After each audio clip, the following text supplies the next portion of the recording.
강남 통영 앞바다에서 요트 잔치가 열리고 있는 거 아시나요? 미국, 러시아, 중국 등 12개국의 요트 90척과 선수 420여 명이 참가하는 이순신 장군배 국제 요트 대회가 열리고 있습니다. 오늘 각국 선수단은 한산도 제승장에서 충무공을 참배하고 본 경기 출정식을 갖습니다.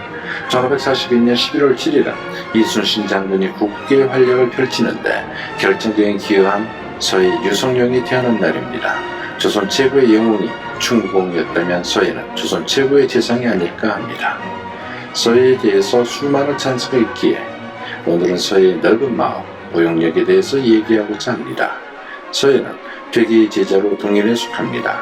역사책에 나오는 대로 서해는 정열인 모관 사건을 계기로 동인의 씨를 말리려고 합니다. 석연치 않은 이유로 무고한 사람 1000여 명이 희생됩니다.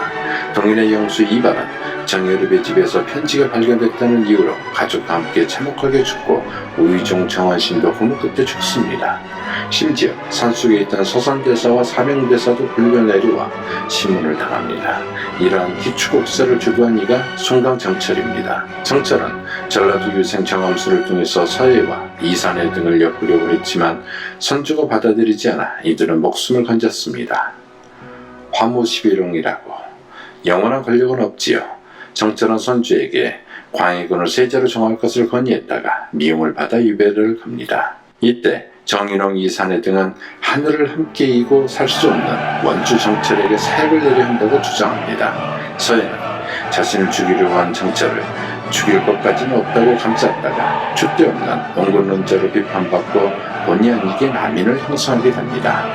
잘 알려진 대로 서해는 충무공과 권율, 이혁기 등에게 중책을 맡겨서 임진왜란에 대비했습니다. 세 사람 모두 개성은 다르지만 나중에 큰 역할을 하지요. 일부에서는 충무공이 모함을 받아서 목숨이 위태로울 때 적극 변호하지 않았다고 비난하는데 그럴까요? 선조의 성격상 서해가 적극 변론했다면 서해와 충무공 둘 다 온전치 않았을 가능성이 큽니다. 징비록에는 이순신을 참고한 사람이 나이기에 나와 사이가 좋지 않은 사람들이 이순신을 몹시 공격했다고 기록되어 있습니다. 서해는 10여 차례 사직 상소를 올리며 간접 변론을 했습니다.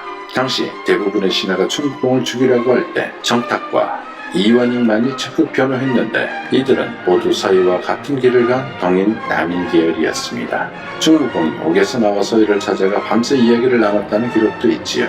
서해는 임진왜란 중 공을 세우는 천민이나 노비에게 양민 또는 양반 자격을 주는 면천법을 시행해서 천민과 노비가 왜군에게 부역하지 않고 조선에 충성하도록 이끕니다. 서해는 서로 쪼개져서 싸울 때 이를 뛰어넘으려고 했고 보호받는 백성들의 범위를 넓혀서 나라를 지키려고 했습니다.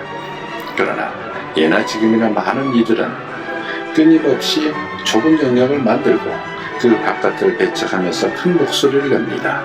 모함이나 무고도 서슴지 않습니다. 옛 기록의 자고를 자의로 해석해서 누군가를 악인으로 만듭니다. 이들과 끝없이 넓어지는 사람 가운데 누가 전체에 이롭고 또 자신에게 도움이 될까요? 갈등의 시대라지만 여러분은 세상을 넓게 보고 포용하는 분이겠지요.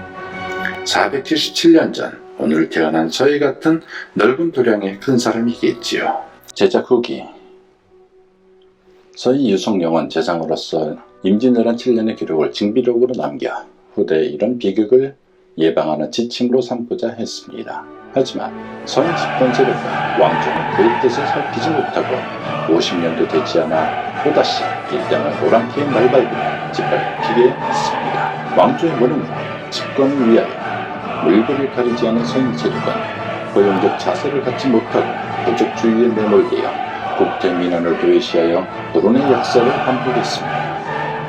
이런 역사의 굴레를 벗어나기 시작한 것은 불과 얼마 되지 않습니다. 작품의 정치도 급변하는 국제정치 환경 변화 속에 국익과 국가 안위에서도 힘을 합치지 못하고 구태를 반복하며 국민적 불안을 야기하기도 합니다. 심지어 국가 안위에 관련된 상황에서도 분열된 모습은 위태롭기까지 합니다. 집단의 이익보다 국가의 발전과 세계 평화를 위해 일하는 포용력과 능력을 겸비한 정치가 만들어졌으면 하는 생각으로 갈무리하고자 합니다.